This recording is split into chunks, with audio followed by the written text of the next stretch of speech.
Maraming salamat nga pala sa ating mga followers dito. At road to 10,000 followers na tayo, no? Okay, bali bigyan ko lang kayo ng tips kung paano magparami ng followers bukod sa mga magagandang video natin or mga nakakatawa at katangahang video natin. Ito yung isa pang tip kung paano dumami ang ating followers. Okay, punta kayo sa notification nyo. Dito lang yan, oh. And then may mga naglalike dyan sa mga video nyo na sa tingin nyo ay maraming views, diba? At kita nyo naman yan sa notification nyo na maraming naglalikes. Halimbawa dito, yan, o. Ito yung video ko na medyo maraming views na. Click mo lang yan. Then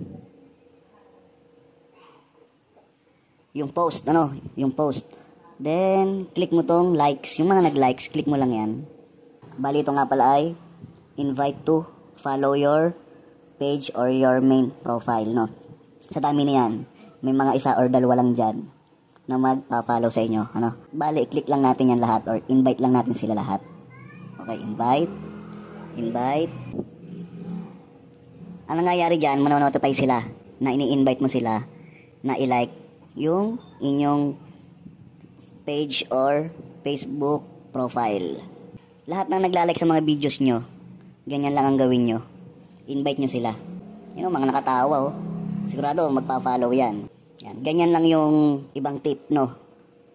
Bukod sa pag-upload ng mga magagandang videos. Pero syempre, wala pa rin tatalo sa pag-upload ng informative or mga tutorials na video. Dahil pag swak sa manonood yung video mo, sureball yun, ipa-follow ka nila. Pero yung pag-like nila, malaking bagay na yon kasi may invite mo sila na i-follow ka katulad ng ginagawa natin ngayon. Invite lang ng invite at manonotify sila.